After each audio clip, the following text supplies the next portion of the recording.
مجھے اپنی ذات کے حوالے سے شکوہ کرنا بالکل نہیں پسند۔ میں اپنے ساتھ کی گئی زیادتی کو معاف کرنے میں بالکل دیر نہیں لگاتی۔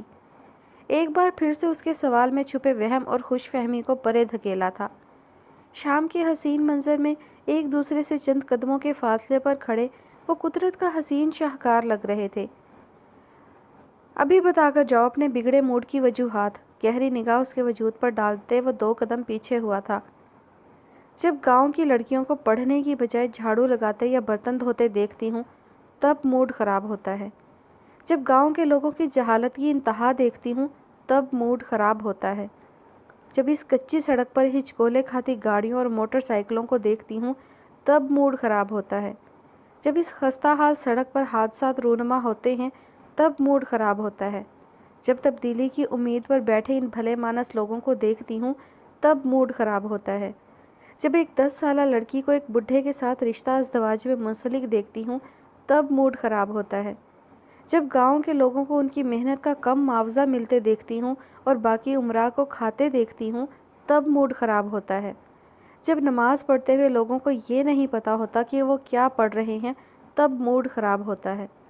جب گاؤں کے چوک پر جشن کے نام پر ناچ گانا دیکھتی ہوں تب موڈ خراب ہوتا ہے۔ جب گاؤں کے لوگوں کے ساتھ بھیڑ بکریوں جیسا سلوک ہوتا دیکھتی ہوں تب موڈ خراب ہوتا ہے۔ اور تمہیں پتہ ہے سب سے زیادہ موڈ کب خراب ہوتا ہے؟ جب مجھے یہ احساس ہوتا ہے کہ ان سب مسائل کا حل اس شخص کے ہاتھ میں ہے جس کے ساتھ میں دن کا آدھا حصہ گزارتی ہوں، لیکن اس شخص کو ان مسائل سے کوئی سروکار نہیں ہے۔ اس شخص کو صرف وعدے کرنے آتے ہیں، نبھانے نہیں آتے۔ عالیان آفندی، جس طرح تمہیں ادھوری باتیں ناپسند ہیں، ٹھیک اسی طرح مجھ سمیت یہاں کے ہر باسی کو ادھورے وعدے ناپسند ہیں۔ عالیان کو آج پھر کوئی اور یاد آیا تھا، لیکن پھر وہی کالی اور سبز آنکھوں کا فرق اس کے شک کو وہم کا مہر لگا گیا۔ اس کی باتیں عام سی تھی، بغیر کسی تمہید کے، بغیر کسی ہیر پھیر کے، لیکن چبھی تھی اسے۔ دکھ ہوا تھا۔ محبوب کی نگاہوں میں اپنا مقام بڑا دیکھنا چاہتا تھا، لیکن وہ تو اس سے نفرت کرتی تھی۔ عالیان کو لگا آج زندگی کا بدترین دن ہے۔ تمہیں نفرت محسوس ہوتی ہوگی مجھ سے۔ وہ کوئی انا کا پجاری نہیں لگ رہا تھا، نہ سفاک سیاستدان، غرور کا پتلا بھی نہیں لگا تھا۔ لگا تو صرف ایک معصوم بچہ جو نہ جانے کتنی آس سے اپنی بات کی نفی ہونے کی امید پر پوچھ رہا تھا۔ اس کے کہنے کے انداز پر وہ مسکرائی تھی، گہرا مسکرائی تھی۔ عالیان جو پہلے یہ سوچ رہا تھا کہ وہ سادگی میں کمال لگتی ہے، اب خود کی سوچ کی ہی نفی کر ڈالی۔ ہنستے ہوئے وہ قیامت خیز لگتی تھی۔ مزدوروں نے رک کر اسے دیکھا، لیکن عالیان کی ایک گھری پر جلدی سے وہاں سے کھسکے تھے۔ تم سے نفرت نہیں ہے، تم ایک عام انسان ہو، 2 آنکھیں، 2 کان، 1 ناک، 32 دانت۔ سب انسان ایک سے ہوتے ہیں، سب کو اللہ نے بنایا ہے۔ تم سے نفرت کا مطلب ہے کہ اس مصور سے نفرت کرنا جس نے تمہیں بنایا ہے۔ دل فریب لہجے میں اس کی بات کی نفی کی تھی۔ عالیان ابھی بھی ساکت سا کھڑا اس کی بات پوری ہونے کا منتظر تھا۔ مجھے تمہاری ذات میں چھپی برائیوں سے نفرت ہے، تمہاری انا سے نفرت ہے، جو ایک صحافی کو معافی مانگنے پر مجبور کر دیتی ہے۔ تمہارے غرور سے نفرت ہے جو غربا کو کمتر سمجھتے ہو۔ تمہارے نام نہاد اصولوں سے نفرت ہے، جن کی بقا کے لیے یہ تک نہیں دیکھتے کہ وہ کسی کے لیے باعث فائدہ ہیں یا باعث نقصان۔ وہ بے ساختہ پیچھے ہٹا تھا، اذیتوں کی داستانیں رقم کر رہی تھی وہ عالیان آفندی کی ذات پر۔ چند دن پہلے زیگم کے ساتھ جو کیا تھا اس کا حوالہ دے کر شرمندگی میں دھکیلا تھا۔ یہ گاؤں کا حال تمہیں لگتا ہے میری وجہ سے ہوا ہے؟ اپنے آپ کو بری الذمہ قرار دینا چاہا تھا، لیکن مقابل مرہا کمال تھی۔ تم خود سوچو کہ اگر کوئی ڈوب رہا ہو تو دوسرا شخص اسے بچانے کی بجائے یہ کہہ کر کنارے پر کھڑا رہے کہ میرا کوئی قصور نہیں ہے، اسے تو فلاں نے دھکا دیا ہے، تو یہ سراسر بے حسی اور بے وقوفی کے زمرے میں آئے گا۔ یہی ہمارا حال ہے کہ جو بھی حکومت آتی ہے اس ڈوبتی معیشت اور تنزلی کی طرف جاتے ملک کو بچانے کی بجائے کنارے پر کھڑے ہو کر سابقہ حکومتوں کو الزام دیتے رہتے ہیں۔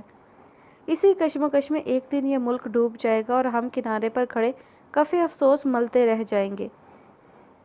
چبھے لہجے میں واضح جواب دے گئی تھی وہ۔ عالیان متاثر کن انداز میں اسے دیکھ کر رہ گیا۔ ہر بات کا کامل جواب تھا اس کے پاس، ہر دلیل کو رد کرتی وہ اسے لاجواب کر رہی تھی۔ یہ ان کی پہلی بات چیت تھی، بغیر کسی جھگڑے کے، بغیر طنز کے، بغیر بحث و مباحثہ کے۔ ابھی اقتدار میں آیا ہوں میں، بمشکل 1 ماہ ہوا ہے۔ ایک نئی دلیل پیش کی تھی اپنے آپ کو بری الذمہ قرار دینے کے لیے۔ مرحا پھر سے مسکرائی تھی۔ تمہاری مثال اس طالب علم کی سی ہے جو سارا سال یہ سوچ کر نہ پڑھے کہ امتحانات کے دنوں میں پڑھ لوں گا اور آخر میں بری طرح ناکام ہو جائے۔ عالیان بالوں میں ہاتھ پھیرتا پیچھے ہٹا تھا۔ یہ لڑکی کیا تھی؟ اس کی سمجھ سے باہر تھی۔ تمہیں پتہ ہے کہ دادا سائیں کہتے ہیں کہ فنڈز نہیں ملے ہمیں، اسی وجہ سے گاؤں کی یہ صورتحال ہے۔ ایک نیا نکتہ اٹھایا تھا۔ تم وفاقی وزیر برائے منصوبہ بندی، ترقی اور خصوصی اقدامات ہو۔ اتنا تو اندازہ ہوگا تمہیں کہ حکومت سب کو برابر فنڈز دیتی ہے، اس لیے تم خود سمجھدار ہو اس بات میں کتنا وزن ہے۔ یہ پہلی بار تھا کہ وہ کئی لمحے پلکیں جھپکے اسے دیکھ رہا تھا، اور پہلی بار اندازہ ہوا کہ وہ پرکشش ہے۔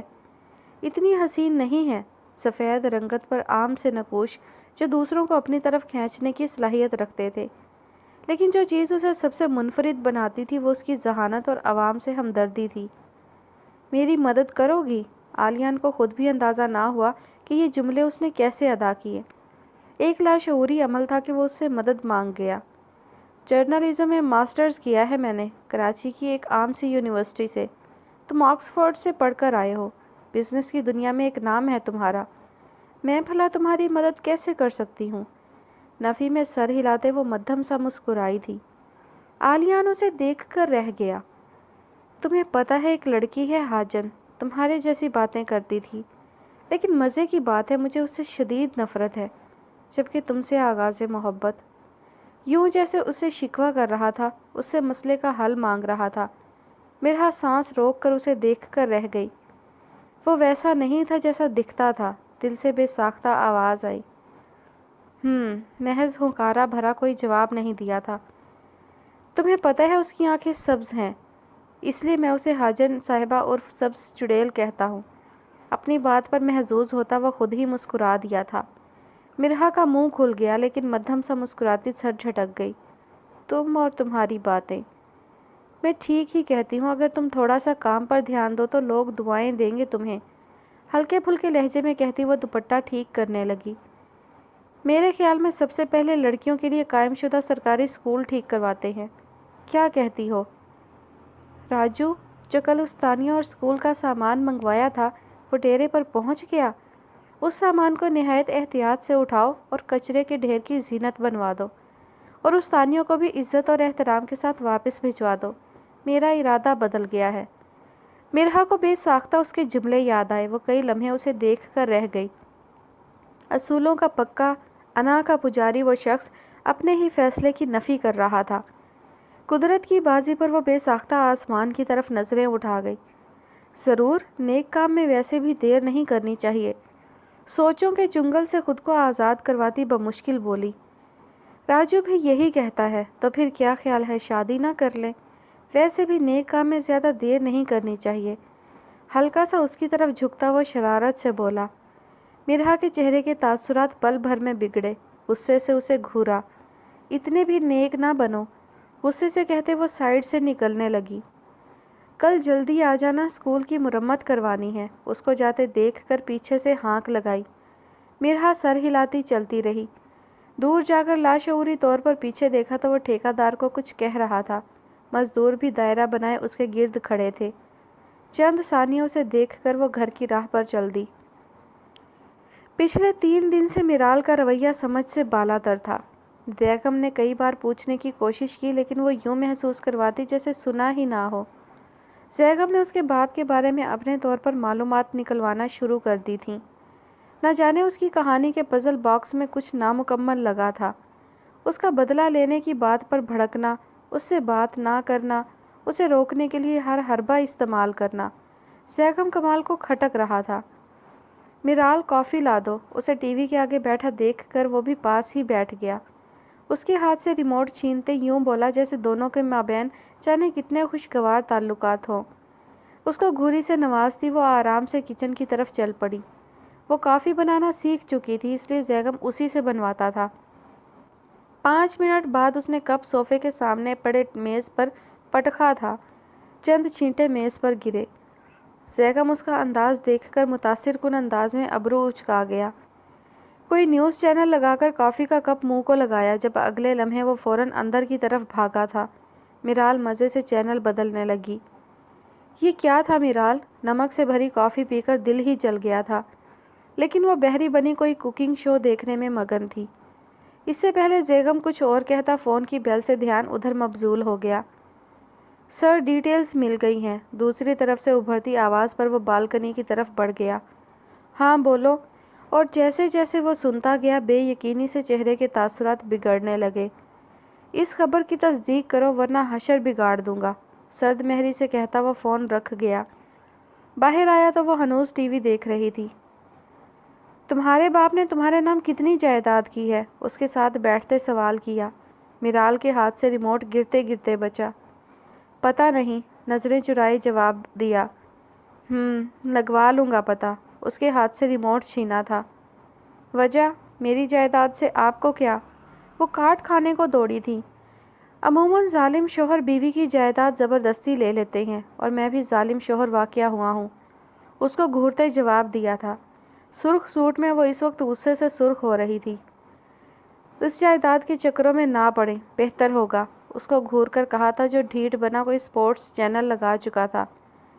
اور آپ کو کیوں لگتا ہے میرال صاحبہ کہ میں آپ سے پوچھ کر کام کروں گا؟ مجھے اپنے کام میں مداخلت نہیں پسند، اس کی طرف جھکتے سرد لہجے میں کہا تھا۔ میرال کی پشت بے ساختہ صوفے سے جا لگی۔ کل شام کو تیار رہنا، کہیں جانا ہے ہمیں۔ ریموٹ اس کی گود میں پھینک کر اٹھ کھڑا ہوا۔ رخ کچن کی جانب تھا، جہاں یقیناً اپنے لیے وہ کافی بنانے والا تھا۔ میرال نے غصے سے ریموٹ پھینکا جبکہ شور کی آواز سے زیغم نے کچن سے سر نکال کر اسے دیکھا اور نفی میں سر ہلاتا واپس اپنے کام میں مشغول ہو گیا۔ مرہا، ناشتہ تو کر لے، اسے جلدی میں دیکھتے ہوئے اماں نے ماتھا پیٹا۔ وہ جوتے چھوڑ کر بڑے بڑے نوالے بنا کر پراٹھا کھانے لگی۔ کہیں سے بھی اس وقت پڑھی لکھی مرہا کمال نہیں لگ رہی تھی، بلکہ منہ میں کھانا ٹھونستے ہوئے جاہل ہی لگ رہی تھی۔ مرہا، جوتا آئے گا تیری طرف، برے طریقے سے اسے کھانا کھاتے دیکھ کر غصے سے کہا تھا۔ بمشکل آدھا پراٹھا کھا کر وہ اٹھ کھڑی ہوئی، جبکہ اماں ہمیشہ کی طرح ماتھا پیٹنے کے سوا کچھ نہ کر سکیں۔ مرہا باجی، تمہاری آنکھوں کو کیا ہوا؟ ابھی باہر نکلی تھی کہ 7 سالہ منی نے پوچھا۔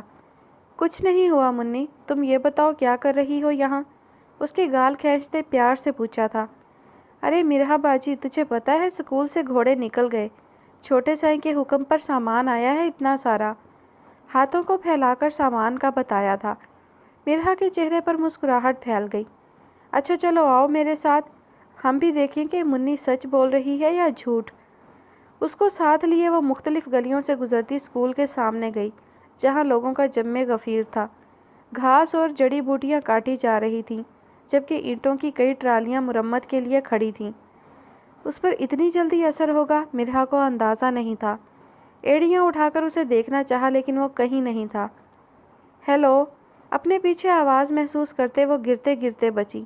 اس کی حرکت پر دل چاہا منہ توڑ دے۔ بڑی اچھی حرکت تھی، کہاں سے سیکھی؟ ہاتھ باندھ کر دانت پیستے ہوئے کہا تھا۔ یہ بھی محبت کا انداز ہے، سر کھجاتے ہوئے بتایا تھا۔ مرہا محض اسے گھور کر رہ گئی۔ میرے گھوڑے علم کی دولت سے محروم ہو گئے ہیں، ان کی آنے والی نسلیں مجھے بد دعائیں دیتی ہوں گی۔ لب دباتے وہ بولا تو مرہا نے حیرت سے اسے دیکھا۔ اس کی بات کا مطلب سمجھتے بے ساختہ مسکرائی تھی۔ لیکن گاؤں کی آنے والی نسلیں دعائیں دیں گی تمہیں، سامنے دیکھتے ہوئے کہا تھا۔ عالیان آمین کو کھینچ کر بول گیا۔ اس کی الٹی حرکتوں پر مرہا اس کی عقل پر سوائے ماتم کے کچھ نہ کر سکی۔ اشتہار دیا ہے اخبار میں استانیوں کے لیے۔ مرہا محض اس بات میں سر ہلا گئی۔ سنو، کئی لمحوں کی خاموشی کو اس کی آواز نے توڑا۔ تمہیں نہیں لگتا کہ میں تمہاری بہت عزت کرتا ہوں؟ بڑھتی دھوپ کے باعث آنکھوں پر چشمہ چڑھایا تھا۔ مرہا اس کا اگلا جملہ سمجھ چکی تھی۔ بہت، لیکن اتنی عزت نہ دو کیونکہ ماں بدولت کو زیادہ عزت راس نہیں آتی۔ سر جھٹکتی وہ وہاں سے واپس چلی گئی۔ مجھے 3 دن کے اندر اندر اس کی مرمت مکمل چاہیے۔ ملازموں کو کام کرتے دیکھ کر ہانک لگائی اور خود گاڑی کی طرف بڑھ گیا۔ قدرت نے ایسا چکر چلایا تھا کہ اپنے اصولوں کا پرستش آج انہی اصولوں کو ٹھوکر مار کر اپنے ہی ہاتھوں سے کام کروا رہا تھا۔ عالیان کے سکول بنوانے کی خبر دلاور افندی پر بجلی بن کر گری تھی۔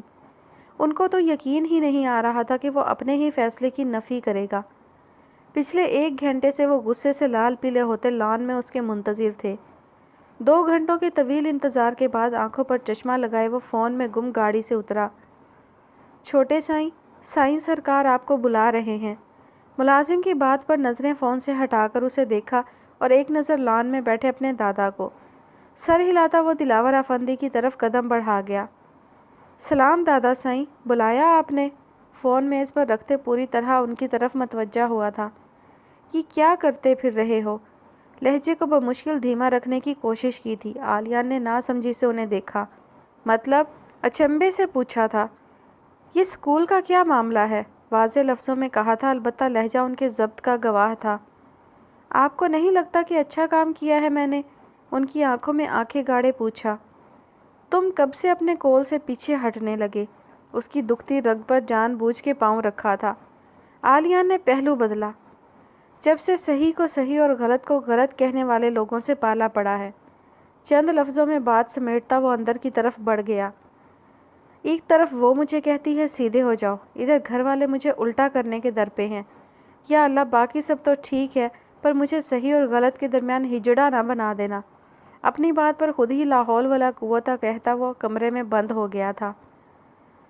تم تیار نہیں ہوئی؟ اس کو فون میں گم دیکھ کر ایک نظر گھڑی پر ڈالی تھی۔ ضروری نہیں سمجھا۔ یوں محسوس ہوا جیسے وہ کسی ریاست کی ملکہ ہو۔ زیگم تو دن میں کئی بار اس کے انداز گفتگو پر بے ہوش ہوتے ہوتے رہ جاتا۔ گاؤں جا رہے ہیں ہم۔ دھماکہ کر کے وہ آرام سے الماری کی طرف بڑھ گیا۔ توقع کے عین مطابق فون بھاڑ میں جھونکتی وہ اس کے سر پر تھی۔ کیوں؟ کس لیے؟ آپ کو نہیں پتا کس طرح ہمیں نکالا گیا تھا؟ یک کے بعد دیگرے کئی سوال کیے تھے۔ جو تم چھپا رہی ہو وہ لگ گیا ہے مجھے پتا۔ اس کا گال تھپ تھپاتے آرام سے دوسرا بم پھوڑا تھا۔ کیا پتا لگا ہے؟ اس نے بمشکل اٹکتے لہجے میں پوچھا تھا۔ سسرال جا کر بتاؤں گا، اب جلدی سے تیار ہو جاؤ ورنہ ساسو ماں کو لگے گا کہ میں تمہارا خیال نہیں رکھتا۔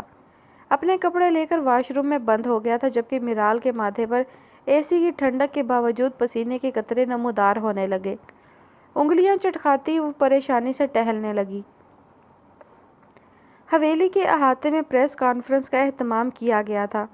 مختلف میڈیا ہاؤس کے مختلف نمائندے پہنچ چکے تھے۔ میر عالیان افندی نے اہم اعلان کرنا تھا۔ کچھ ہی دیر میں ملازموں کے حصار میں وہ پہنچا تو نیوز چینلز پر بھی براہ راست نشریات چلنے لگیں۔ آدھے گھنٹے پر مبنی اس پریس کانفرنس میں مختلف ترقیاتی منصوبوں کا اعلان کیا گیا تھا، جس میں پاکستان کے تمام دیہی علاقوں میں سرکاری سکولوں، سرکاری ہسپتالوں اور سڑکوں کی مرمت شامل تھی۔ اس کے عمل کو جہاں میڈیا اور عوام کی طرف سے کافی پذیرائی ملی، وہیں دلاور اور زوار افندی کا غصے سے برا حال تھا۔ عالیان افندی نے تو جیسے ان کے سارے ارمانوں پر پانی پھیر دیا تھا۔ ان کی سالوں کی محنت کو وہ پل بھر میں خاک کرنے پر تلا تھا۔ میں نہیں جاؤں گی تمہارے ساتھ۔ گاؤں کی حدود میں داخل ہوتے ہی وہ پھر سے اپنا احتجاج ریکارڈ کروانے لگی، لیکن زیگم کان دھرے بغیر ٹوٹی پھوٹی سڑک پر احتیاط سے گاڑی چلا رہا تھا۔ عام دنوں میں اسے آپ اور غصے میں تم کہہ کر پکارنا زیگم کو کچھ خاص سمجھ تو نہیں آیا تھا، لیکن پھر بھی چپ ہی رہا تھا۔ میں تم سے بات کر رہی ہوں، چیخ کر اپنی موجودگی کا احساس دلایا تھا۔ یہ ڈر کس چیز کا ہے تمہیں؟ جہاں تک مجھے نظر آ رہا ہے یہ حویلی والوں کا خوف تو نہیں ہے، کوئی اور ہی وجہ ہے۔ گاڑی کی رفتار ہلکی کرتے وہ پہلی بار اسے سرد لہجے میں بولا تھا۔ آپ کیوں پرائے پھڈے میں پڑ رہے ہیں؟ میں جانتی ہوں کہ قتل ہوا ہے میرے باپ کا، بس پھر بھی چپ ہوں تو کوئی وجہ ہے نا۔ آپ نہیں جانتے سفاکیت کی انتہا ہے اس حویلی میں۔ انا کا جھنڈا اونچا رکھنے کی خاطر اگر وہ اپنی بیٹی کو بیوگی کا روگ دے سکتے ہیں تو میں تو ان کے لیے کچھ بھی نہیں ہوں سوائے چودھریوں کے خون کے۔ زیگم نے بے یقینی سے اسے دیکھا تھا، جو جانتے بوجھتے ہوئے بھی انجان بنی بیٹھی تھی۔ تم پاگل ہو؟ اس کی ذہنی حالت پر شک ہوا تھا۔ الفاظ جیسے زبان سے نکلنے سے انکاری تھے۔ ہاں ہوں میں پاگل۔ آپ جائیں گے وہاں، تماشا ہوگا اور کل کلاں کو خبر آ جائے گی کہ روڈ حادثے میں ایک سینئر صحافی جاں بحق۔ نقصان کس کا ہوگا؟ صرف میرا، کیوں نہیں سمجھتے آپ؟ میرے پاس صرف آپ ہیں اور کوئی نہیں۔ میں نہیں کھونا چاہتی آپ کو اس اندیکھی جنگ میں۔ ضبط کے باوجود بھی کئی آنسو گال پر لڑک گئے تھے، جبکہ بیگم بے یقینی سے اسے دیکھے گیا جو جانے انجانے میں اظہار محبت کر گئی تھی۔ ایک انسان کا قتل پوری انسانیت کا قتل ہوتا ہے، اور ایک قاتل کو انصاف دلوانا پوری انسانیت کو انصاف دلوانے کے مترادف ہے۔ یہ بڑے بڑے اسٹوڈیو میں اے سی کے آگے مہنگے مہنگے کپڑے پہن کر بیٹھ جانا اور پھر بولنا بہت آسان ہے، لیکن اصل بہادری تو ظالم کے خلاف آواز اٹھانا ہے، بلکہ صرف آواز نہیں بلکہ ہتھیار بھی اٹھانا۔ اس کے رونے کو مکمل طور پر نظر انداز کرتے گاڑی حویلی کے راستے پر موڑ دی۔ میرال نے بے بسی سے سیٹ کی پشت سے ٹیک لگا لی۔ سارے زخم پھر سے تازہ ہو رہے تھے۔ حویلی کے سامنے اس دفعہ اس نے تعارف کے طور پر صحافیوں والا کارڈ دکھایا تھا، جبکہ میرال اپنا چہرہ پچھلی بار کی طرح چھپا چکی تھی۔ ایک شکوہ کناہ نگاہ اس پر ڈالتی وہ اس کے پیچھے چل دی۔ تم پھر آ گئے؟ پچھلی دفعہ والی عزت راس نہیں آئی؟ بمشکل آدھا گھنٹہ گزرا تھا کہ زوار افندی کمرے میں داخل ہوئے۔ میرال نے ایک نظر دیکھنا گوارا نہیں کیا، بلکہ آرام سے نظریں جھکائے بیٹھی رہی۔ میرال کے حصے کی جائیداد اس کے حوالے کی جائے۔ عدالتی نوٹس لایا ہوں، مہربانی فرما کر دستخط کریں، اس سے پہلے میں انگلی ٹیڑھی کروں۔ فائلز میز پر اچھالی۔ میرال نے پھٹی نگاہوں سے اسے دیکھا جو سیدھا ہاتھ دکھا کر الٹے ہاتھ سے وار کر گیا تھا۔ انصاف کا لالچ دے کر کیا وہ اس کے پیسوں اور جائیداد پر قابض ہونا چاہتا تھا؟ کیا بکواس ہے! اور تم کون ہوتے ہو جائیداد کا دعویٰ کرنے والے؟ اربوں کی جائیداد کا والی وارث اٹھ کر سامنے آ گیا تھا۔ پریشانی کی بات تو تھی نا؟ میں نہیں جائیداد کی مالکن دعویٰ کر رہی ہے، کورٹ آرڈرز موجود ہیں ہمارے پاس۔ اطمینان میں اب بھی کوئی کمی نہیں آئی تھی۔ یہ ڈرامہ کسی اور کو دکھانا، نکلو یہاں سے اس سے پہلے میں دھکے دے کر نکلوا دوں۔ وہ دہاڑے تھے، ہر چیز جیسے ریت کی مانند ہاتھ سے پھسلتی جا رہی تھی۔ دھکے کھانے کی عادت ہوتی ہے ہم جیسے صحافیوں کو۔ رہی بات میرال کی تو وہ بھی بچپن سے دھکے ہی کھا رہی ہے۔ ان کی دھمکی کو آرام سے ہوا میں اڑایا تھا۔ اپنی جگہ سے اٹھتے وہ ان کے نزدیک پہنچا تھا، جبکہ میرال نہ جانے کیوں پرسکون سی بیٹھی تھی۔ تھوڑی دیر پہلے والی بدگمانی کے بادل چھٹ چکے تھے۔ اعظم قتل کیس کی فائل کھلوانے کا ارادہ ہے میرا، تو پھر آپ لوگ ہمارا ساتھ دیں گے اپنے داماد کو انصاف دلوانے کے لیے یا نہیں؟ عین عروج پر جا کر تاش کی بازی پلٹی تھی۔ ساری اکڑ، سارا غرور سب جھاگ کی مانند بیٹھ گیا تھا۔ کیا مطلب ہے تمہارا؟ وہ طبعی موت مرا ہے۔ ماتھے پر پھسلتا پسینہ صاف کرتے زبان لڑکھڑائی۔ میرال نے تعصب سے سامنے کھڑے شخص کو دیکھا جو اس کا ماموں تھا، بلکہ باپ کا قاتل بھی۔ ارے اللہ کرے طبعی موت ہی مرا ہو، پر آج سے چند سال پہلے اعظم چودھری کے چھوٹے بھائی نے پرچہ کٹوایا تھا۔ ہم تو اسی کی تحقیق کرنے کے لیے دوبارہ کیس کھلوا رہے ہیں۔ اپنے کوٹ سے نادیدہ گرد جھاڑتے ان کو صدمے میں جھونک دیا۔ جان بوجھ کر وہ ادھوری باتیں کر کے انہیں ہارٹ اٹیک دلوانے کے در پہ تھا۔ تو جلدی سے دستخط کر دیں، بصورت دیگر عدالت ہمیں بذات خود قبضہ دلوا دے گی۔ میرال کو چلنے کا اشارہ کرتا وہ باہر کا رخ کر گیا۔ الٹی گنتی شروع کر دے ماموں جان، وہ مجھ پر بیتے ہر ظلم کا بدلہ لے گا۔ بابا کے ساتھ جو کیا نا، وہ میں نے اسے نہیں بتایا، لیکن خدا کی لاٹھی تو بے آواز ہوتی ہے نا۔ اپنے لیے دعا کریں، پورے اعتماد لہجے میں کہتی وہ باہر نکل گئی۔ دروازے کی اوٹ میں چھپی ممانی کو دیکھ کر ہونٹوں پر مسکراہٹ پھیل گئی۔ آنکھوں کے اشارے سے اپنی خیریت کی اطلاع دیتی وہ حویلی کا گیٹ عبور کر گئی۔ پہلے بھی گیٹ عبور کیا تھا، لیکن ذلت کے ساتھ۔ آج بھی عبور کر رہی تھی، عزت اور بہادری کے ساتھ۔ راجو اسکول کا کام کہاں تک پہنچا؟ اپنے کمرے سے ملحق بالکنی میں بیٹھا وہ سگریٹ کے کش لگا رہا تھا۔ سائی مرمت کا کام جاری ہے، اور جو دوسرا اسکول ہے اس پر بھی کام تیزی سے جاری ہے۔ اس کے لیے چائے بناتے مؤدب لہجے میں کہا تھا۔ ایک بات تو بتا راجو، کیسے پتہ چلتا ہے کہ انسان کو محبت ہو گئی ہے؟ سائی مجھے کیسے پتا ہوگا؟ وہ سٹپٹاتے ہوئے چائے کا کپ اسے تھما گیا۔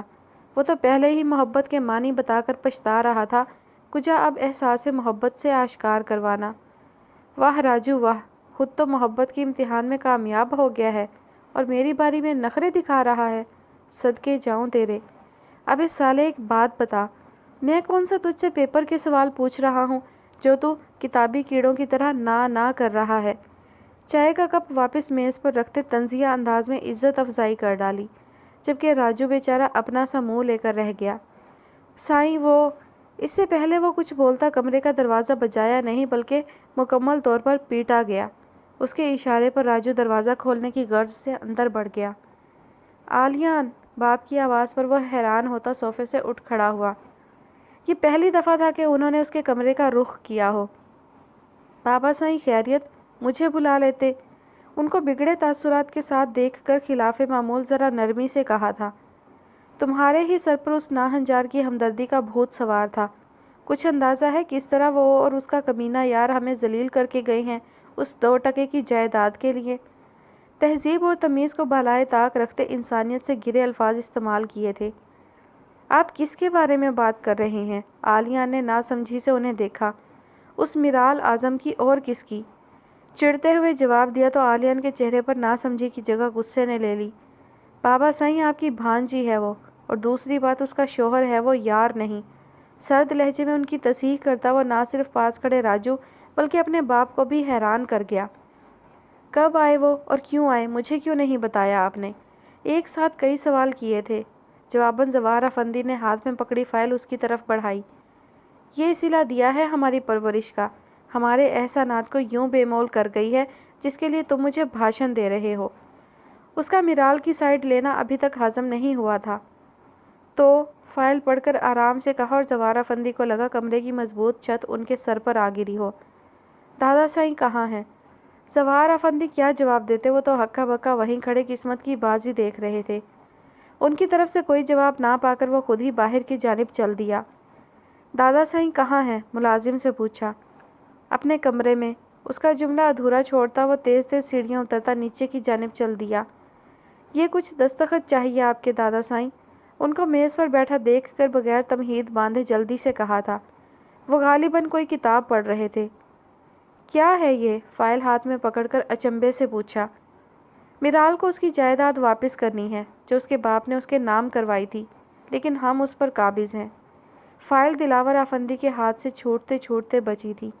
دروازے کی طرف نظر دوڑائی تو زوار افندی پریشان چہرہ لیے کھڑا تھا۔ تمہارا دماغ خراب ہے؟ ایسے کیسے منہ اٹھا کر جائیداد دے دے؟ وہ پتہ نہیں کہاں اڑا دے اسے۔ وہ نہ سمجھ ہے تو کیا ہم بھی اس کی ضد مان لیں؟ بات کو بمشکل سمیٹا تھا، ورنہ غصہ انگ انگ سے پھوٹ رہا تھا۔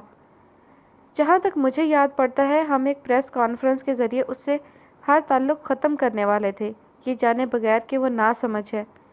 دوسری بات، 23 سال کی ہے وہ، 18 سال کا بچہ بھی سمجھدار ہوتا ہے، اور اس کا شوہر ایک نامور صحافی ہے، بے وقوف انسان نہیں جو فضول میں جائیداد اڑا دے گا۔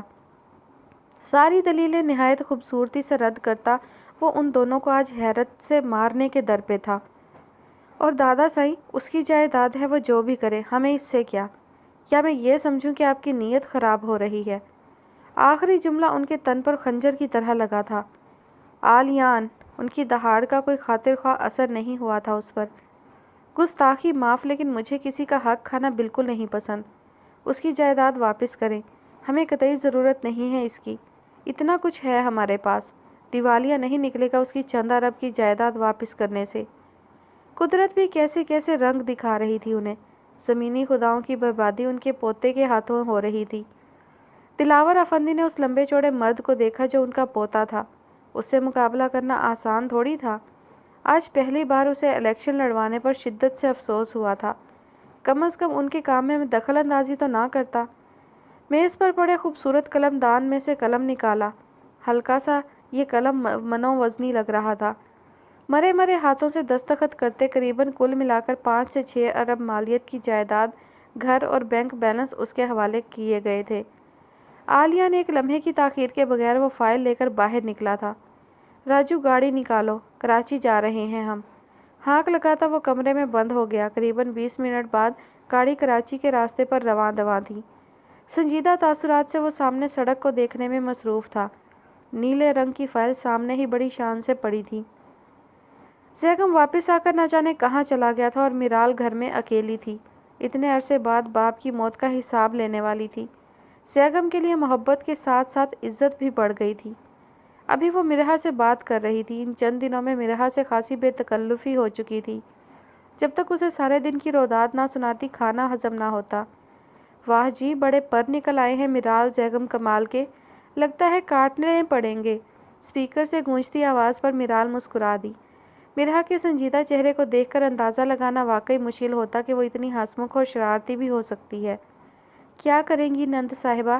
بال کی لٹ کو انگلی کے گرد لپیٹتے ایک ادا سے کہا تھا۔ خالص نندوں کی طرح تم دونوں کے بیچ پھڈا کرواؤں گی، جواباً اس کی شوخ آواز ابھری۔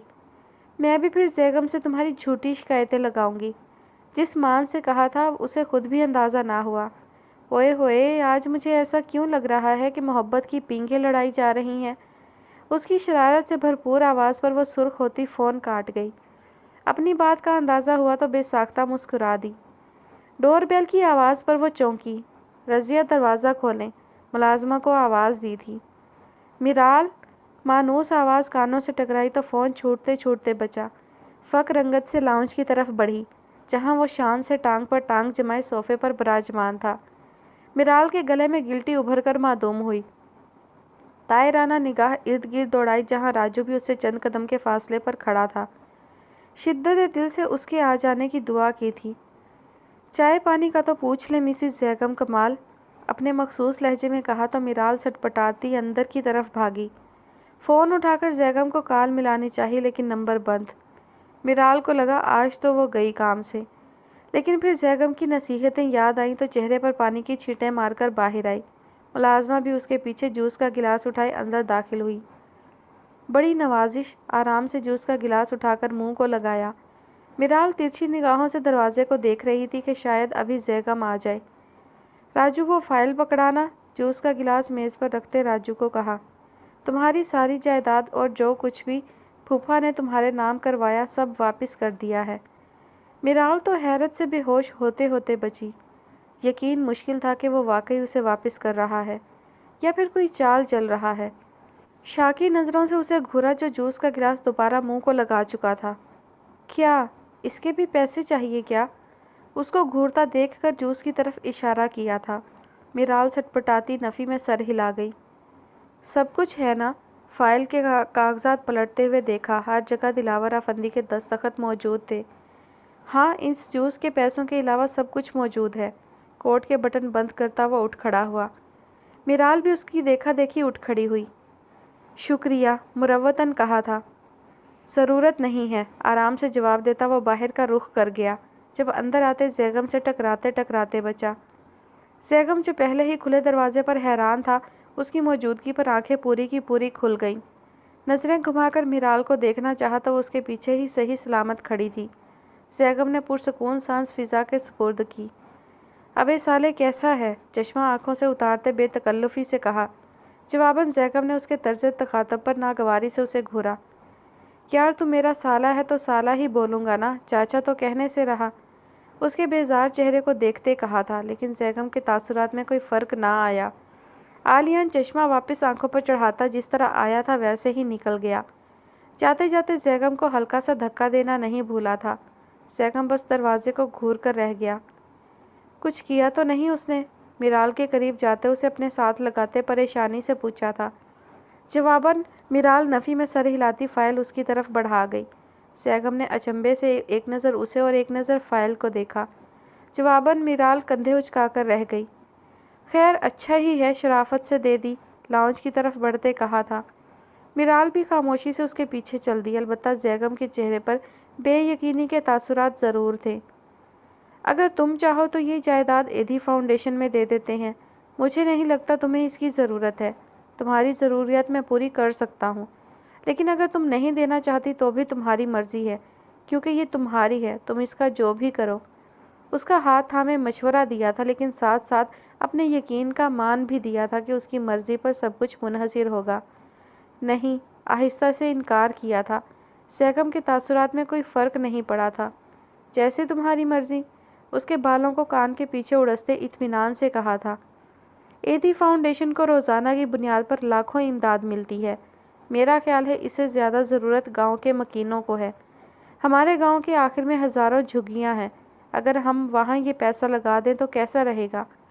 ویسے بھی نیک کام کی ابتدا اپنے ارد گرد سے کرنی چاہیے۔ آنکھوں میں چمک لیے اس سے پوچھا تھا۔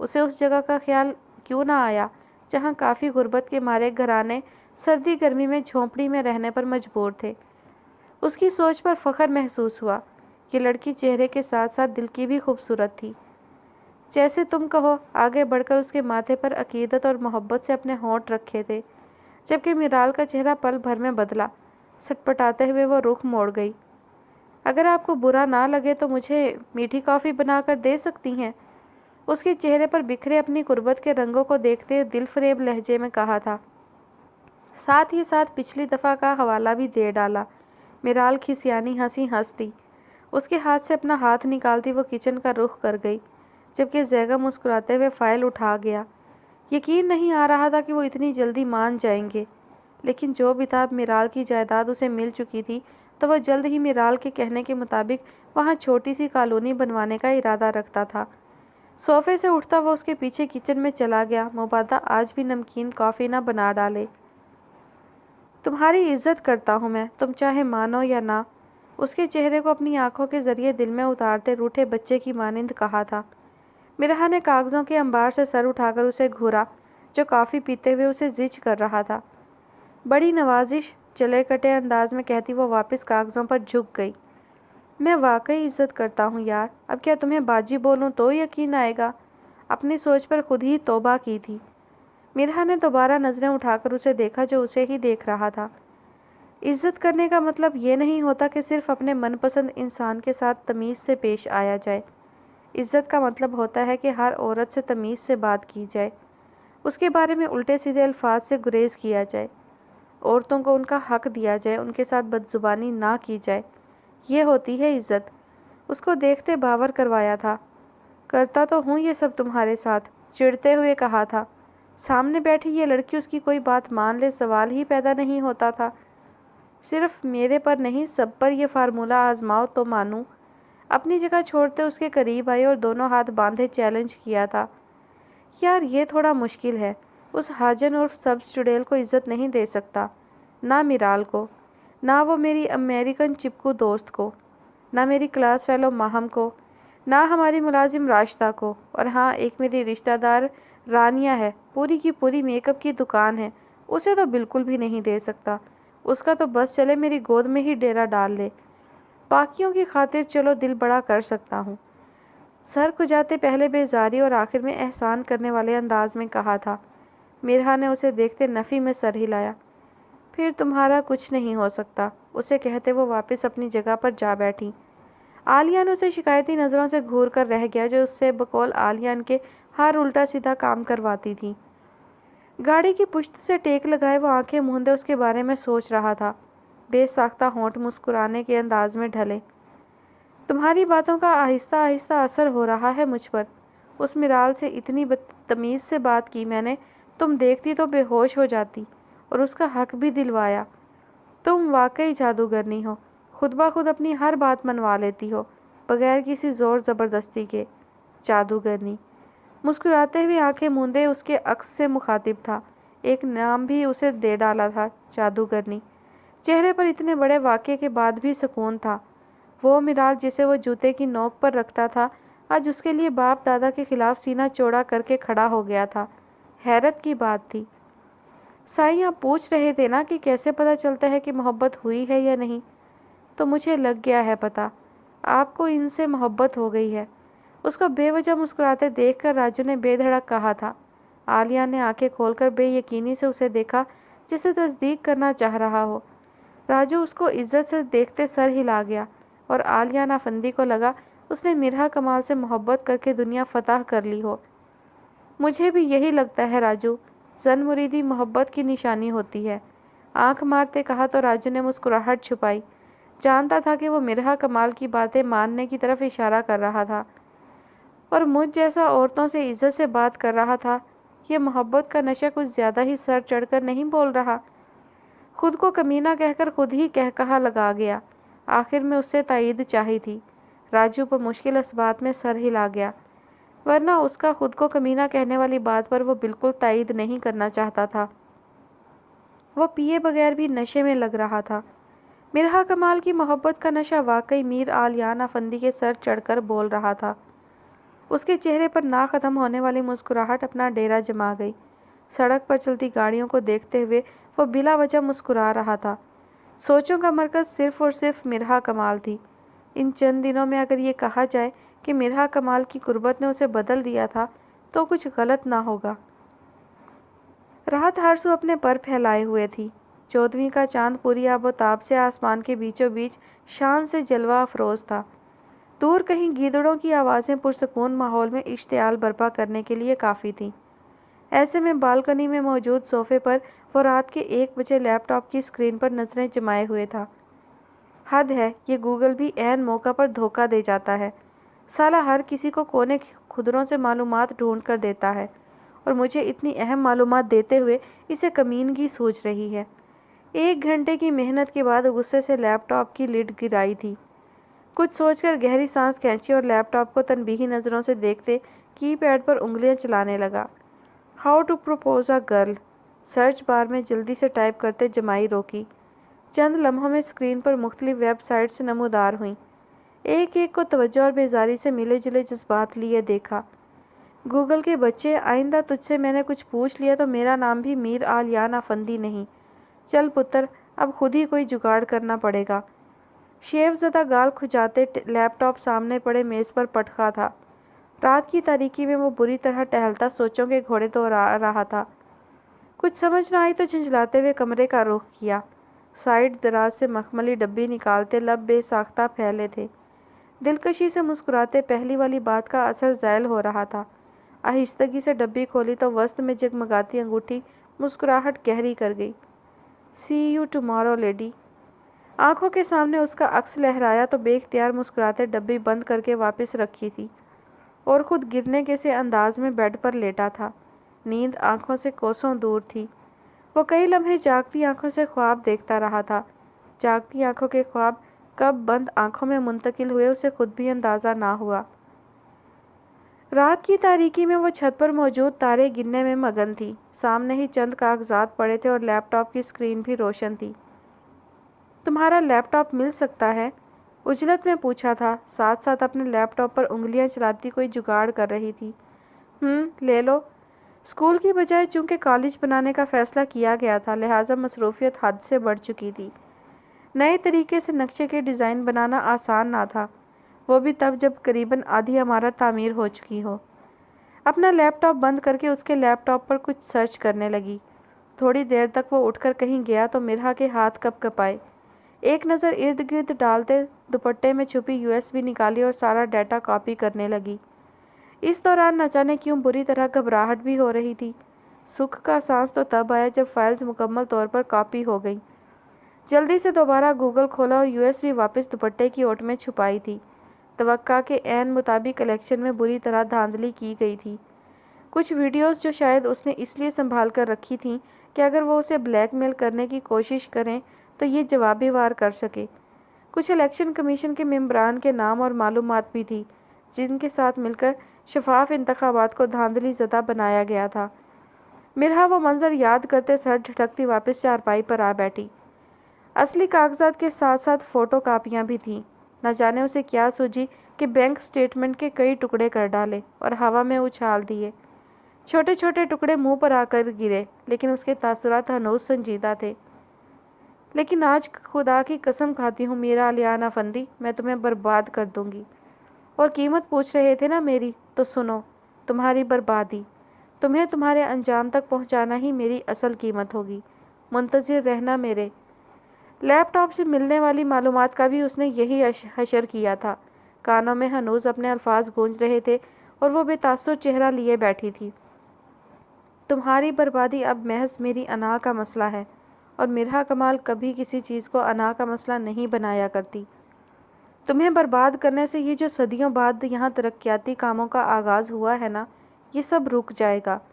خسارہ پھر گاؤں کے لوگوں کے حصے میں آئے گا۔ ان کی خاطر تم سے ٹکر لی تھی نا، ان کی خاطر ہی اپنی قسم توڑتی ہوں۔ چھوٹے چھوٹے کاغذ کے ٹکڑوں کو اکٹھا کر کے ماچس جلائی۔ آنچ چہرے کو جھلسانے لگی۔ وہ ساکت نگاہوں سے جلتی آگ دیکھ رہی تھی۔ ماچس ختم ہوتی ہاتھ تک آنے لگی جب جھٹکے سے سامنے پڑے کاغذ پر اچھالی تھی۔ کاغذ دیکھتے ہی دیکھتے راکھ کا ڈھیر بننے لگے۔ ان پر کندہ الفاظ گہرے ہوتے راکھ میں بدلتے جا رہے تھے۔ وہ واپس چارپائی کے پاس پڑے چھوٹے سے میز کی جانب بڑھی، بینک سٹیٹمنٹ کی کاپی اور دیگر فوٹو کاپیاں اکٹھی کی، ویڈیوز USB میں ڈالی، لیپ ٹاپ سے ڈیلیٹ کر دی۔ خاکی لفافے میں سب کچھ ڈالتے وہ واپس راکھ کے پاس چلی گئی۔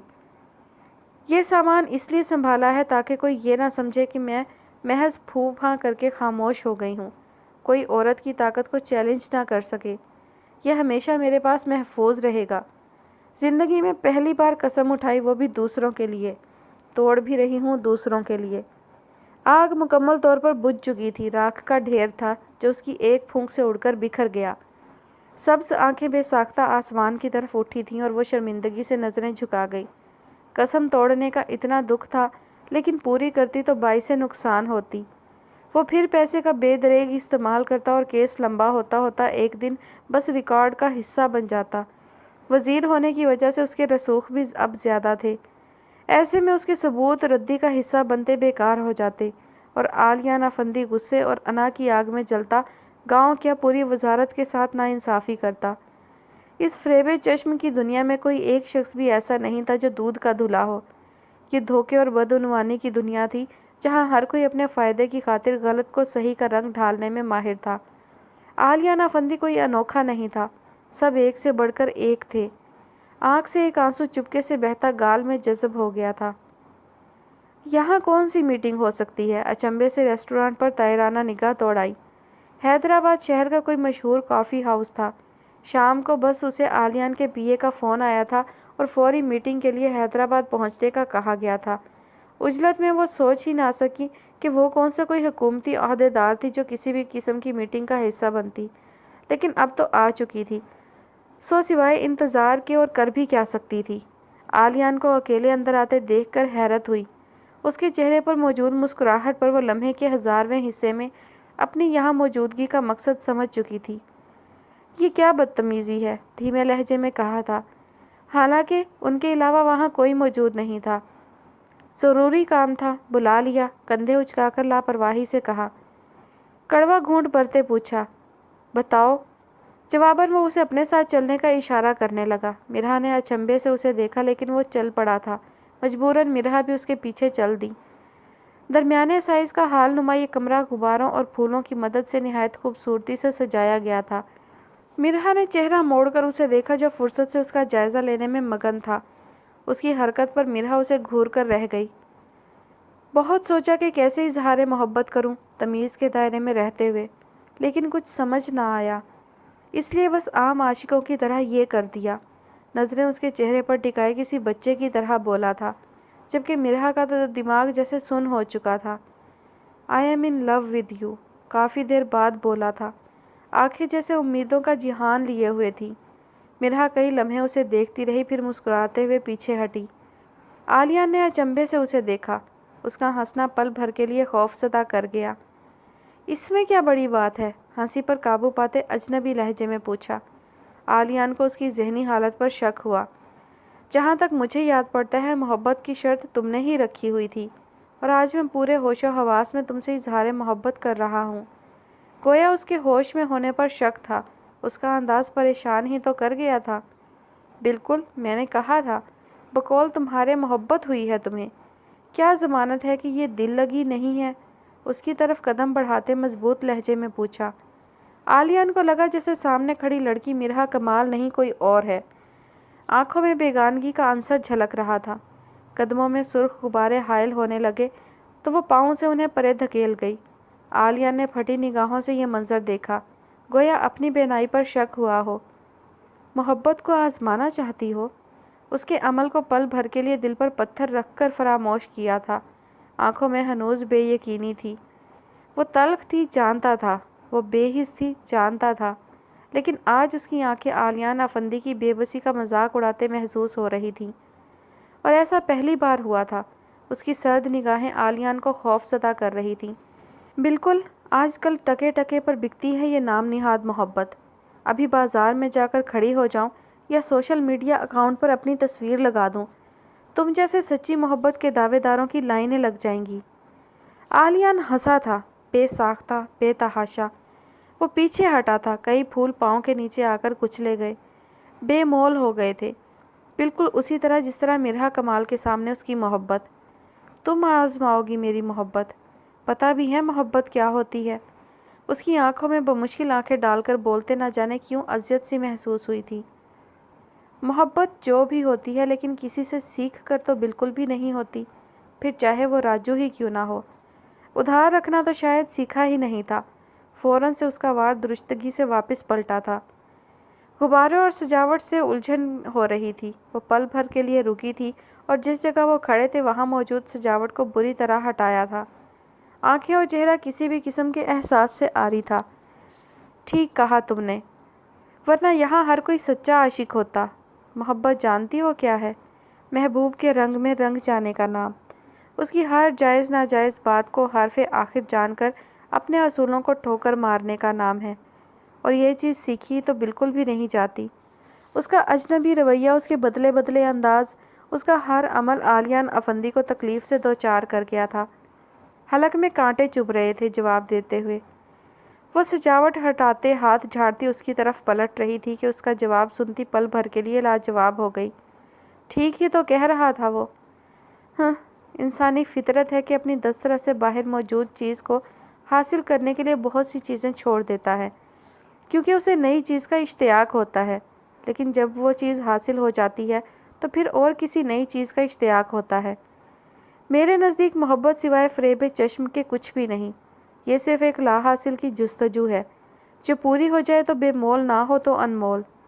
وہ تھک رہا تھا، سامنے کھڑی یہ لڑکی اسے محبت کے دہانے پر لا کر بے دردی سے نیچے پٹکنے کے در پہ تھی، ہر طریقہ آزما کر اسے خود تک محدود کرنا چاہتا تھا۔ انا کا سر آج پوری طرح سے کچل ہی گیا تھا، کیونکہ وہ اسے محبت کی پختگی کی صفائی پیش کر رہا تھا۔ طاقت اور اختیار کے باوجود بھی اب تک تمہارے جواب کا منتظر ہوں، یہ محبت کی نشانی نہیں ہے؟ بیچارگی اس کے لہجے میں واضح جھلک رہی تھی۔ کس نے کہا کہ تمہیں مجھ پر کوئی اختیار حاصل تھا؟ اور دوسری بات، مجھے حاصل کرنا اتنا آسان نہیں ہے میر عالیان افندی، اور تم نے جو کیا نا وہ کوئی نئی بات تو نہیں ہے۔ محبت خراج مانگتی ہے، تم نے تو اس خراج کا آدھا حصہ بھی ادا نہیں کیا۔ عالیان کاندھے ڈھیلے چھوڑ گیا، بے ساختہ پیچھے ہٹا تھا۔ پھولوں کی دل فریب خوشبو اب سر میں بری طرح چبھ رہی تھی۔ محبت ہو گئی ہے مجھ سے؟ وہ ہاتھ پر ہاتھ باندھے اسے پوچھنے لگی۔ وہ صرف اسے دیکھ رہا تھا صدمے سے، بے بسی سے اور بے یقینی سے۔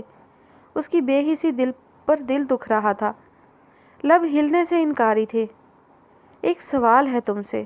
وہ اب بھی صرف اسے دیکھ رہا تھا، خالی نگاہوں سے، جیسے ایک ہارا جواری، ناکام عاشق۔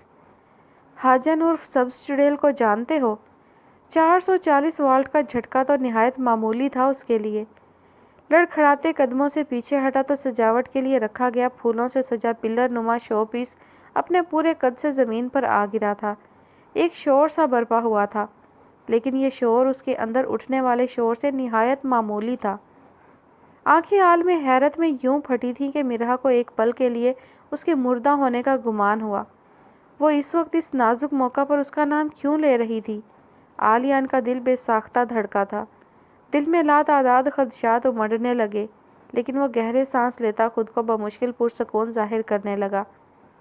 سامنے بیٹھی لڑکی کے خوبصورت چہرے پر مسکراہٹ، جو ایک وقت میں اسے حسین ترین لگتی تھی، آج نہ جانے کیوں وحشت ہو رہی تھی، خوف محسوس ہو رہا تھا۔ ہاں، وہ ڈر رہا تھا محبت میں ناکام ہونے سے، وہ ڈر رہا تھا یک طرفہ محبت کے روگ سے، وہ ڈر رہا تھا اسے کھونے سے، وہ ڈر رہا تھا اس کی زمانی مسکراہٹ سے۔ عالیان افندی کا شدت سے دل چاہا تھا کہ سامنے بیٹھی لڑکی کی قوت گویائی کچھ پلوں کے لیے کھو جائے، کیونکہ نہ جانے کیوں چھٹی حس کہہ رہی تھی کہ اب وہ جو بھی بولے گی میر عالیان افندی کو ٹکڑوں ٹکڑوں میں بکھیر کر رکھ دے گا۔ جانتے تو ہوگے نا اسے اچھی طرح سے؟ اس کی دعا پوری نہیں ہوئی تھی، وہ لڑکی بول رہی تھی، بے دھڑک، بنا اٹکے۔ وہ بے ساختہ آنکھیں میچ گیا، ہاتھ کانوں تک گئے تھے جیسے یہ عمل اس کے اگلے الفاظ اس تک پہنچنے سے روک دے گا۔ مرحا اس کی طرف دیکھتی استہزائیہ ہنسی تھی۔ کتنی نفرت کرتے ہو اس سے؟ بنا اٹکے نڈر لہجے میں کہا۔ وہ جانتا تھا کہ وہ کس کے بارے میں پوچھ رہی ہے۔